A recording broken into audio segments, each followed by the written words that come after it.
आज के इस वीडियो में आज हम प्रत्यावर्ती धारा जनित्र के ऊपर बात करेंगे, जिसे डायनेमो भी कहा जाता है।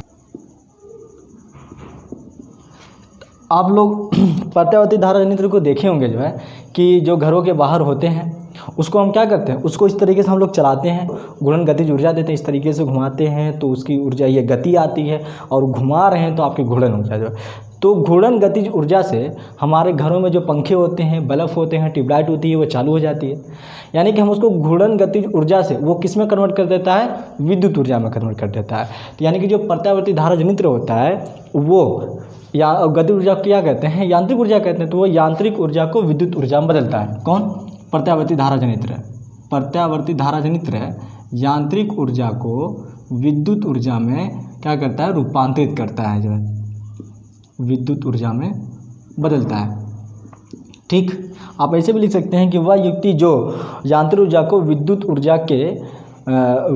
ऊर्जा के रूप में या प्रत्यावर्ती धारा के रूप में रूपांतरित करता है, ऐसे युक्ति को हम क्या कहते हैं, प्रत्यावर्ती धारा जनित्र कहते हैं या डायनेमो भी कहते हैं। ठीक है। अच्छा, अब आगे एक चीज़ आती है कि इसका सिद्धांत क्या है, इसका प्रिंसिपल क्या है जो है। तो इसका जो प्रिंसिपल है वो प्रिंसिपल है आपके पास विद्युत चुंबकीय प्रेरण। क्या है? विद्युत चुंबकीय प्रेरण। विद्युत चुंबकीय प्रेरण आपके बारे में आपको पता होगा।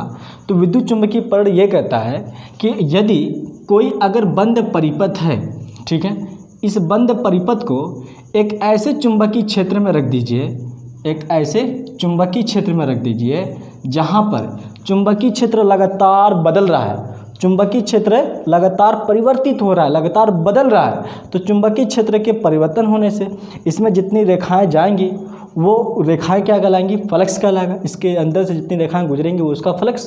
तो जितनी रेखाएं इसके अंदर से जाएंगी फ्लक्स।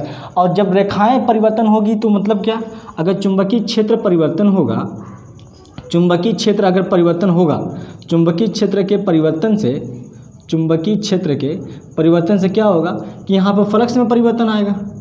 क्या आएगा? फ्लक्स में परिवर्तन आएगा। और फ्लक्स के परिवर्तन होने से फैराडे का नियम ये कहता है कि अगर किसी बंद परिपथ में, अगर किसी भी चालक में अगर आप क्या कीजिए, फ्लक्स में परिवर्तन करते हैं तो फ्लक्स में परिवर्तन होने से इसमें विद्युत वाहक बल उत्पन्न हो जाता है। क्या होता है? विद्युत वाहक बल उत्पन्न हो जाता है। और विद्युत वाहक बल उत्पन्न होने से, विद्युत वाहक बल का मतलब विभवांतर वोल्टेज, यानी कि ये जो आपके पास जो बंद परिपथ है, ये बंद परिपथ एक बैटरी के तरीके से व्यवहार करने लगेगा। और विद्युत वाहक बल उत्पन्न होने से इसमें प्रेरित धारा उत्पन्न हो जाती है। इसमें क्या होती है? प्रेरित धारा उत्पन्न हो जाती है जो। तो इस प्रकार से इसमें धारा उत्पन्न हो जाती है और यही घटना क्या कहलाती है? विद्युत चुंबकीय प्रेरण कहलाती है। तो सिद्धांत में ये लिख सकते हैं आप जो है कि बंद परिपथ में या चुंबकीय क्षेत्र के परिवर्तन होने से बंद परिपथ में प्रेरित धारा उत्पन्न होने की घटना को क्या कहते हैं? विद्युत चुंबकीय प्रेरण कहते हैं जो है। ठीक, तो अब चलते हैं इसके रचना के ऊपर जो है। तो ये आपके सामने रचना रही प्रत्यावर्ती धारा जनित्र की। ये आपके पास क्या होते हैं? ये आपके पास क्षेत्र चुंबक होता है, क्षेत्र चुंबक। क्षेत्र चुंबक का क्या काम होता है? आपके पास दो ध्रुव वाले शक्तिशाली चुंबक का प्रयोग करते हैं चुंबकीय क्षेत्र उत्पन्न करने के लिए। यहाँ पर उत्तरी ध्रुव से चुंबकीय क्षेत्र रखा, इस तरीके से दक्षिण ध्रुव की तरफ आएंगे जो। ठीक है। उसके बाद ये देखते हैं ये क्या होता है। ये आपके पास आर्मेचर या कुंडली बोलते हैं नंबर 2 पर। ये आपके पास क्या कहलाती है? आर्मेचर, या इसे आप क्या कहते हैं? कुंडली कहते हैं। आर्मेचर कुंडली क्या होती है कि एक हम नरम लोहे का क्रोड लेते हैं, नरम लोहे का हम लोहा लेते हैं और इसके ऊपर विद्युत रोधी यानी कि तार को पॉलिश कर दिया जाता है। कापर की तार को इस तरीके से पॉलिश कर करके इसके ऊपर, इसके अगल बगल खूब ढेर सारे कापर के तार को यानी तांबे के तार को लपेट दिया जाता है।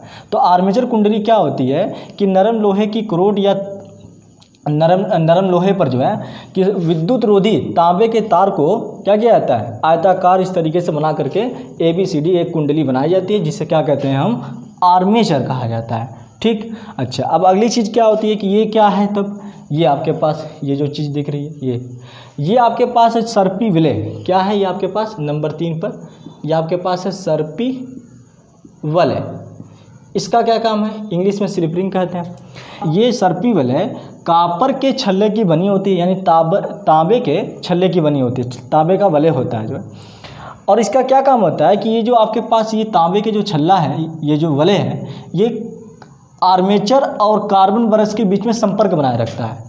अगर देखिए ये आपके पास कुंडली लगातार इस तरीके से घूम रही है, कुंडली अगर इस तरीके से लगातार घूम रही है तो इसके सीधे लिया करके इस तरीके से लिया करके हम डार्ट बल्ब से अगर चालू कर दूँगा, बल्ब लिया के कुंडली के तार को डार्ट लिया करके बल्ब से लगा दें, तो वो कुंडली जब इस तरीके से घूमेगी तो तार भी इस तरीके से घूमना शुरू कर देगा और हमको धारा नहीं मिल पाएगी, जो है धारा हमको प्राप्त नहीं हो पाएगी। तो उससे बचने के लिए हम क्या करें, जब कुंडली ऐसे से घूम रही है तो उसको इस तरीके से हमने क्या करते हैं, स्लिप रिंग, एक सर्पी वाले छल्ला लगा देते हैं, ताकि इसी में जो है इस तरीके से लगातार ये कुंडली घूमे और उसका ये जो तार इसके ऊपर क्या करता रहे, टच करता रहे जो। तो ये स्लिप रिंग का क्या काम है, सर्पी वाले का क्या काम है कि आर्मेचर और कार्बन के ब्रश के बीच में संपर्क बनाए रखता है। और फिर ये क्या है, ये आपके पास क्या है, ये आपके पास ये जो देख रहे हैं, ये आपके पास ये आपके पास कार्बन ब्रश होते हैं, जो कार्बन के ये बनाए जाते हैं, कार्बन की 2 पट्टी होती है, पतली सी पट्टी होती है, कार्बन के ब्रश होते हैं। इसका क्या काम है कि ये जो कार्बन का जो ये ब्रश है, इसका काम ये है कि ये कुंडली और बाह्य परिपथ के बीच में संपर्क बनाए रखता है। बाह्य परिपथ में जो यहाँ पे जो ये बाह्य परिपथ देख रहे हैं, ये जो आपके पास जो बाहर से लगा करके हम पंखा या बल्ब जो भी चालू करना चाहते हैं, बाह्य परिपथ या बाह्य लोड और आर्मेचर के बीच में ये संपर्क बनाए रखता है। ठीक, तो ये आपके पास संरचना में इतने भाग हो गए। अब इसके चलते हैं कार्यविधि के ऊपर कि ये कैसे काम करता है। तो सबसे पहले सुनो, जो है यहाँ पर देख रहे हैं कि एक हैंडल लगा हुआ है आर्मेचर से। अब इस हैंडल को हम घुमाते हैं, जो है तो हम अपनी मर्जी से घुमा सकते हैं। हम इसको घड़ी की दिशा में घुमा सकते हैं और घड़ी के विपरीत दिशा में घुमा सकते हैं।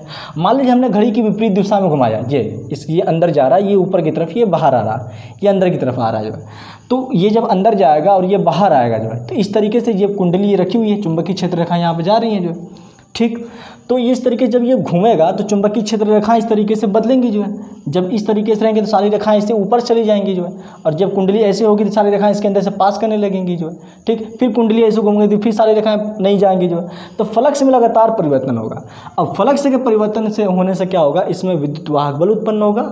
अब विद्युत वाहक बल उत्पन्न होने से इसमें क्या होगा, इसमें धारा उत्पन्न हो जाएगी, जो और ये फ्लेमिंग के दाएं हाथ के नियम द्वारा इसकी दिशा को ज्ञात किया जाता है। फ्लेमिंग का दाएं हाथ का नियम, यही जो फ्लेमिंग का बाएं हाथ का नियम, वही सेम चीज़ फ्लेमिंग के दाएं हाथ का नियम है। बस इसमें क्या है कि जिधर कुंडली घूमती है उधर आप क्या कीजिए, अंगूठा कर दीजिए और ये चुंबकीय क्षेत्र में, तो ये आपके बीच वाली उंगली आपको धारा की दिशा बताएगी, क्योंकि इसमें आउटपुट क्या है, प्रेरित धारा। हम घुमा रहे हैं तो हम जब घुमाएंगे किसी चीज़ को, जिधर बल लगेगा उधर वो वस्तु घूमती है, तो अंगूठा आपको उस तरफ कर लेना है। और चुंबकीय क्षेत्र की आपको मालूम होगा उत्तरी ध्रुव से दक्षिण ध्रुव की हो। तो फिर एक बार धारा आपके पास ए से बी की तरफ बहती है और एक बार धारा आपके पास सी से डी की तरफ बहती है, और फिर उसके बाद अर्ध गुणन के बाद धारा की दिशा बदल जाती है। फिर धारा डी से सी की तरफ और बी से ए की तरफ बहती है। इस तरीके से धारा की दिशा लगातार चेंज होती रहती है, क्योंकि प्रत्यावर्ती धारा है। और ये बल्ब हमको चालू हो जाता है और यही हमारा कार्यविधि होता है, जो है। तो thank you for watching this video.